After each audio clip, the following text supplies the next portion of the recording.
اب سورۃ النساء کی آیت نمبر 51 میں بھی طاغوت کا ذکر ہے۔ الم تر الی الذین اوتوا نصیبا من الکتاب یؤمنون بالجبت والطاغوت، کیا آپ نے ان لوگوں کو نہیں دیکھا جنہیں تورات دی گئی اور جو بتوں پر ایمان لاتے ہیں اور طاغوت پر ایمان لاتے ہیں؟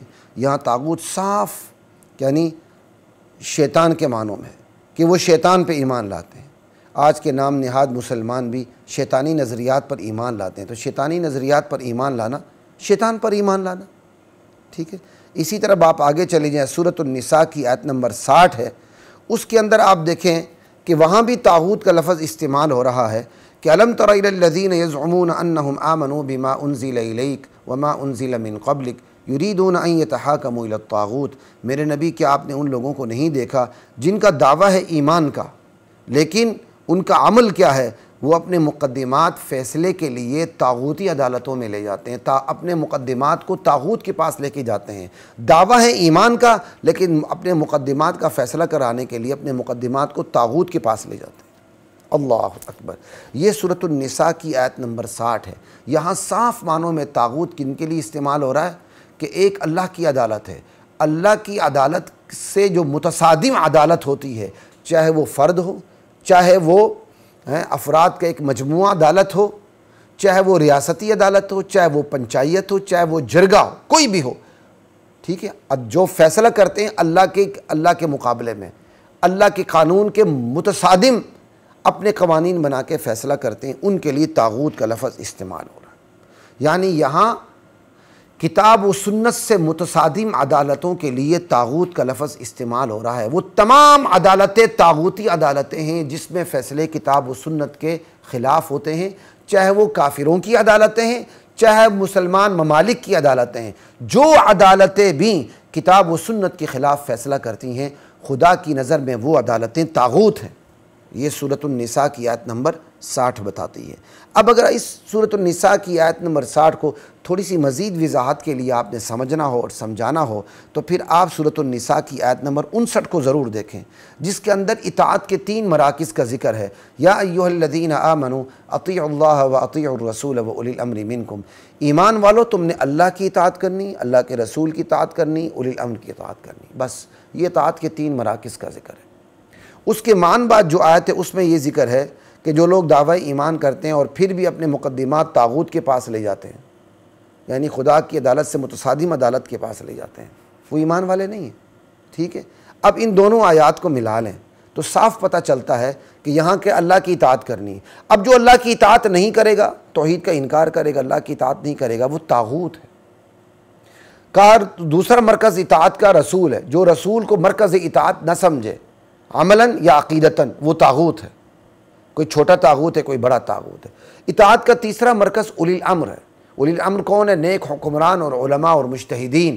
ان میں بھی علماء اور مجتہدین کو برتری حاصل ہے، کیونکہ نیک حکمرانوں نے بھی ان کی رہنمائی میں چلنا ہوتا ہے۔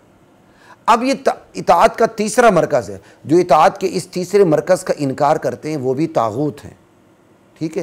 جو نیک حکمرانوں کی بات نہیں مانتے وہ بھی طاغوت ہیں۔ جو علماء کی اور مجتہدین کی بات نہیں مان کے اپنی منمانی کرتے ہیں وہ بھی طاغوت ہیں۔ اسی طرح وہ لوگ جو دین سمجھنے کے لیے غیر عالم کے پاس جاتے ہیں وہ بھی طاغوت ہیں، اور جو غیر عالم بذات خود عالم بنتے ہیں لیکن عالم نہیں ہیں وہ بھی طاغوت ہیں۔ اور جو اولی الامر کا مطلب ہے کہ نیک حکمران اور مجتہدین، ان کے علاوہ کوئی اور مطلب لیتا ہے، جو رسولوں کا کوئی ایسا مطلب لیتا ہے کہ وہ مطلب رسول کے مد مقابل ہو جائے، اللہ کے مد مقابل ہو جائے، تو یہ کوئی اور مطلب لینا بھی طاغوتیت ہے، اور مطلب لینے والے بھی طاغوت ہیں۔ آج آپ کا مین سٹریم میڈیا، آپ کا سوشل میڈیا ان طاغوتی سکالر سے بھرا پڑا ہوا ہے، جن کے پاس قرآن و سنت کی کوئی باقاعدہ تعلیم نہیں، کوالیفیکیشن نہیں، کہیں سے ریٹائر ہو گئیں، کوئی پلمبر ہے، کوئی انجینئر ہے، کوئی ڈاکٹر ہے، کوئی شاکٹر ہے، پتہ نہیں کیا کچھ ہے، لیکن وہ قرآن و سنت کی اپنی تعبیریں رکھتے ہیں۔ اور اپنی تعبیریں کیسے رکھتے ہیں؟ 10 اردو کی کتابیں سامنے رکھتے ہیں، جس طرح ایک تجزیہ نگار موسمی تجزیہ کرتا ہے، اسی طرح یہ 10 اردو کی کتابوں کو دیکھ کر چھان مار کے ان کو اصول کا پتہ نہیں ہوتا، اور آپ کے سامنے آ کر ہر قسم کی بولی بولنی شروع کر دیتے ہیں۔ قوم کی نبض پہ ہاتھ رکھتے ہیں، قوم کی نفسیات کو وہ جانتے ہیں، قوم کی بولی بولنا جانتے ہیں، اور قوم ان کے پاس جا کے پھنس جاتی ہے۔ اور قوم کے پاس بہت بڑی دلیل کیا ہوتی ہے؟ جی دیکھیں نا جی، وہ اچھی باتیں بھی تو بہت کرتے ہیں نا بھائی۔ جیلی ڈاکٹر بنتا وہی ہے جس کو تھوڑی بہت ڈاکٹری آتی ہو، پیناڈول شیناڈول دینا آتا ہو، چھوٹی موٹی دوائیاں دینا آتا ہو، سر درد کی، پیٹ درد کی، جسم درد کی دوا دینی آتی ہو، وہ آپ کو اپنے بہکاوے میں لا سکے۔ وہ جیلی ڈاکٹر ایسا تو نہیں ہوتا کہ سر درد ہو تو آپ کو دل درد کی دوائی دے دے۔ جیلی ڈاکٹر کو بھی تھوڑی بہت ہی ڈاکٹری آ رہی ہوتی ہے، اسی طرح جیلی وکیل کو بھی تھوڑی بہت وکالت آ رہی ہوتی ہے، اور جیلی جج کو بھی تھوڑی بہت ججی کرنی آ رہی ہوتی ہے، جیلی حکمران کو بھی تھوڑی بہت حکمرانی کرنی آ رہی ہوتی ہے۔ تو پھر کسی جیلی ڈاکٹر کے پاس جانا، کسی جیلی وکیل کے پاس جانا، کسی جیلی حکمران کے پاس جانا، کیا یہ حماقت نہیں ہے؟ آپ حماقت سمجھتے ہیں؟ حالانکہ خوبیاں بھی ہیں۔ تو پھر کسی جیلی عالم کے پاس جانا کیا حماقت نہیں ہے؟ یہاں تو دین کا نقصان ہے، ایمان کا نقصان ہے کہ جی ماشاءاللہ وہ بڑی اچھی باتیں کرتے ہیں۔ لا الہ الا اللہ۔ یہ ریلوے اسٹیشن لاہور کے پاس آج کل ہے کہ نہیں پتہ نہیں، دندان ساز بیٹھے ہوتے تھے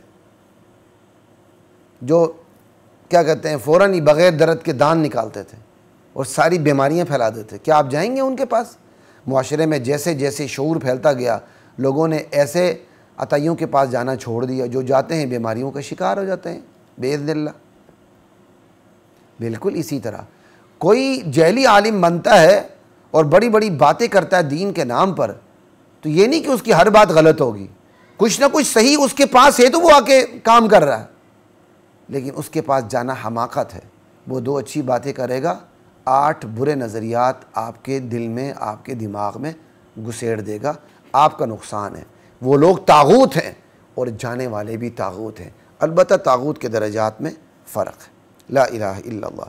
اسی طرح اب آپ آ جائیں سورۃ النساء کی آیت نمبر کیا کہتے ہیں، اسی پہ بات کر لیتے ہیں جو آیت نمبر 59 کے اندر ہی میں نے کہا تھا کہ 60 کو سمجھنے کے لیے 59 کو سمجھیں کہ اطاعت کے 3 مراکز ہیں، اللہ، رسول، اولی الامر۔ اب کوئی اور منصب ایجاد کر دیتا ہے، وہ کہتا ہے جی میرا امام ہے اور وہ امام نبی سے بڑھ کر ہے، یہ کہنے والا طاغوت ہے، اور جس امام کو اس نے نبی سے بڑا بنایا ہے، اگر وہ خود کو نبی سے بڑا سمجھتا ہے وہ بھی طاغوت ہے۔ اگر وہ خود کو نبی سے بڑا نہیں سمجھتا، کہتا ہے یہ کہنے والے غلط کہہ رہے ہیں، میں نبی سے بڑا نہیں ہوں، میں تو نبی کے امتی ہوں، تو وہ طاغوت نہیں ہے۔ ٹھیک ہے نا؟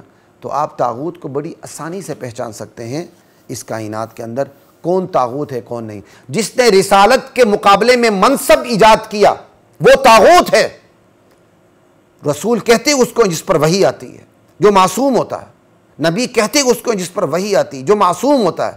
اب کوئی رسول اور نبی کے مقابلے میں کوئی ایسا منصب ایجاد کر دے اور اولی الامر کو وہاں جا کے فٹ کر دے یا کوئی اور بات کرے، ٹھیک، تو اس نے رسول کی رسالت کی نفی کی، نبی کی نبوت کی نفی کی، بلکہ رسول کی رسالت اور نبی کی نبوت میں اپنے امام کو شریک کر دیا۔ ایسا شریک کرنے والا طاغوت۔ وَلَقَدْ أَنزَلْنَا